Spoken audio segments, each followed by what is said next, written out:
Hi, everyone. Popping in again to talk about mistakes that foreign leaders make when they go into the Chinese market. And today I'm specifically talking about cultural diversity and adaptation. As a business owner or as a export manager that is entering the Chinese market, you are your company. And as your company is adapting itself to the Chinese market, so do you. Now, this is a notoriously tricky one for entrepreneurs, for leaders, for managers to swallow, which is the need to change their own personal image when entering a new market, which has a different business approach due to, very simply, cultural differences. But just as the image of the business needs to be suitable to the Chinese market you're moving into, the same applies to you as its figurehead, bringing the company into the market. Now, for a lot of leaders, entrepreneurs, business owners, this is a natural progression. But many business owners never consider their own role in how the business is perceived, believing it's all about the business, but not at all about them. And this is wrong. As you expand into China, people will take an interest in who you are and what you bring to the organization. Because ultimately, you are the China figurehead. You are the one who had the courage to bring the company into the Chinese market. Take advantage of this because, again, the Chinese, they like to know you as an individual. They would like to form a relationship with you as the individual. They can't actually form a relationship with the company. You can only form relationships with the people. And remember, Guanxi, developing personal relationships, is a fundamental aspect to doing business in China. Now, how can you satisfy their interest? You can do a multitude of things. One is go networking, meet people. When you're invited for dinners, go to those dinners and try to overcome that cultural diversity by trying everything that is around the table.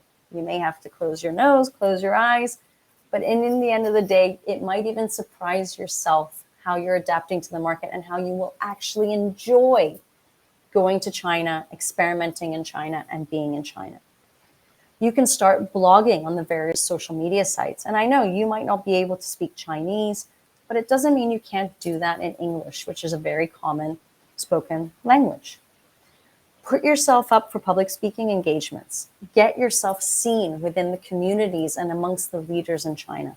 Again, they're not asking you to speak in public in Chinese. They're asking you just generally to speak in public about your business and about you being that leader who had the vision of going into China. All of this will not only showcase you as an expert in your field, it will reflect very favorably on the business and cement its perception as a big player in a big market. Don't underestimate how important it is in China for government officers, clients, suppliers to see you. Okay? Now, I know it's very difficult right now with the borders being shut. But let's say there was no pandemic, and let's say the borders were completely open. To start any negotiation with a local rep is great, but ultimately, if you want the deal to close faster, you're going to have to fly out and meet the people directly.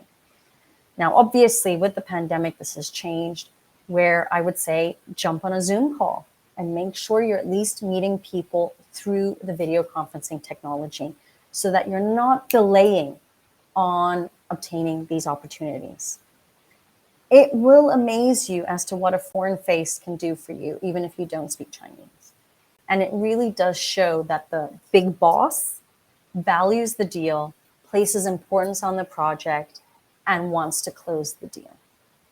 So I know that we're all trying to delegate work and we're trying to delegate things, but whoever is that image head that has had the vision to execute and set something up in China, whether it's direct transactions, sales transactions, or actually setting up a subsidiary, make sure you become the figurehead and you get seen. That's only going to cement the reputation and adapt to the culture. We all know that there's cultural diversity in China, and there are some things we like and there are some things that we don't like based on how we grew up. some point, you're going to have to shut your eyes, close your nose, and just go for it. All right. And experiment and enjoy this journey of going into a new culture and experiencing actually ultimately new things. But remember, and I want to reiterate this, as the figurehead leading your company into a new market or expanding into a new market or scaling up in a new market, it's not the company alone that has to adapt itself to the Chinese market.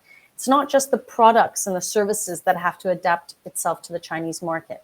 It's also the people in the head office, and it's also you as the leader going into China. I hope this video has helped, and if you've got any questions at all about doing business in China, don't hesitate to reach out. Have a great day, take care, and goodbye.